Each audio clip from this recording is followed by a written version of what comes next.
diri dari pandu dan informasi bahwa benar-benar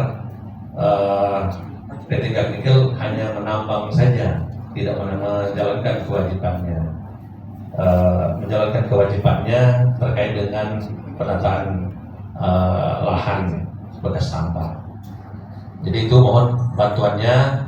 Tadi saya sudah sampaikan kepada Pak Kadis, Pak, itu bukan program. Ya betul, kita tahu ini bukan program.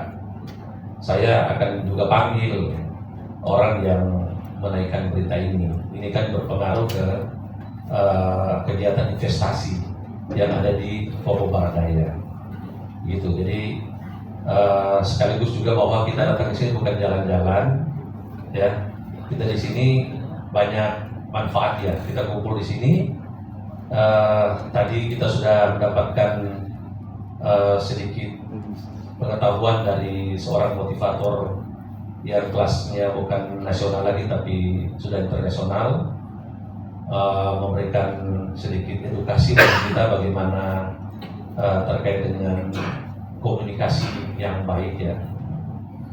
Jadi artinya kita mendapatkan satu pengetahuan bukan berarti mengajari Bapak Ibu semua, tapi terkadang kita sibuk dengan aktivitas kita, tapi kita juga mungkin lupa untuk lebih meningkatkan lagi kapasitas kita ya sebagai dengan profesi masing-masing.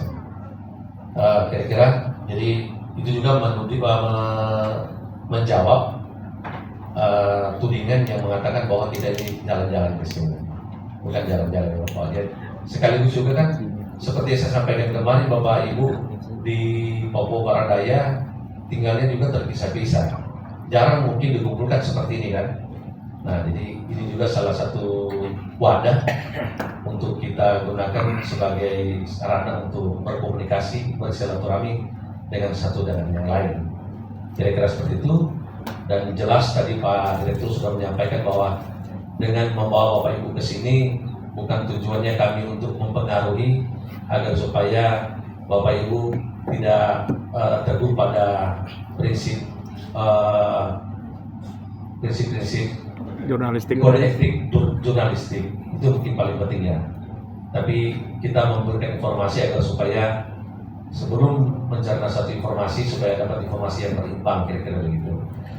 Itu mungkin pengantar dari saya, dan alamatnya kita adalah di Gedung Antam,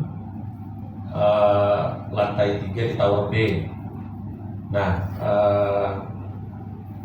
terus perusahaan ini memegang kontrak karya, jadi izin adalah izin kontrak karya generasi 7 yang ditandatangani oleh Presiden tahun 98. Ini sudah secara umum kita sudah sampaikan, pasti sudah ada juga mungkin Bapak Ibu yang mungkin baru ikut. Jadi itu ya, kalau orang tanya ini izin PT Gap Nikel apa ini Pak? Izinnya kita adalah izin kontrak karya generasi 7.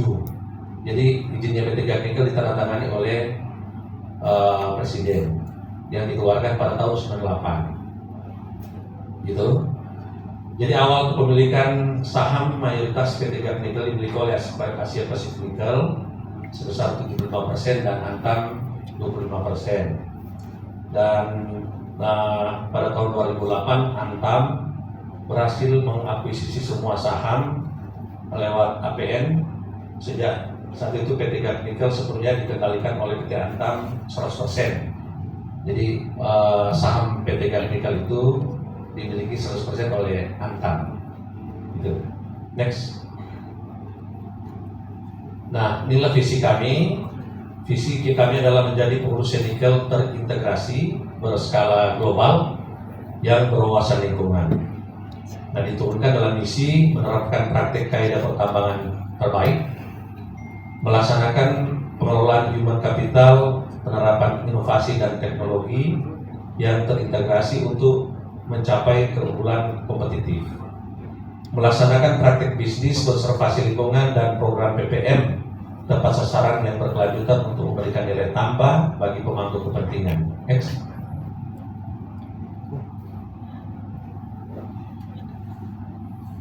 Nah, ini manajemen PT Gap Nikel saat ini ya. Ini manajemennya, kita punya komisaris ada 4. Ada Pak Hermansyah sebagai Presiden Komisaris.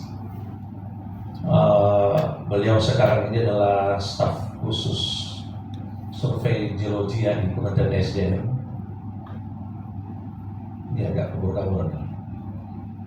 Nah, terus ada lagi Ibu Lana Saria, beliau juga Kepala Mineral dan Coal Investment-nya. Jadi beliau ini masih aktif di Kementerian SDM. Terus ada Pak Ahmad Faruk Rosi, juga komisaris, dan ada Pak Sabtono Aji, komisaris. Nah, beliau ini kalau tidak salah dari Kementerian melalui Kementerian SDM berkomunikasi dengan PT Karnikel di tahun 98, nomornya ya B53 198 yang ditandatangani tanggal 19 Februari 1998 dan sudah diamandemen kontrak karya ini tanggal 12 April 2017. Ini amandemennya.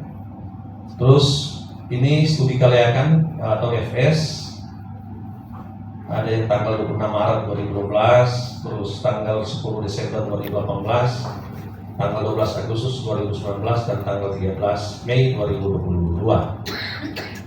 Next. Ini. Oke. Nah, ini terkait perizinan AMDAL kita ya, lingkungan. Jadi kemarin ada yang bilang bahwa PT Karnikel tidak punya AMDAL. Nah ini, kalau PT Karnikel tidak punya izin AMDAL berarti nggak bisa beroperasi ya.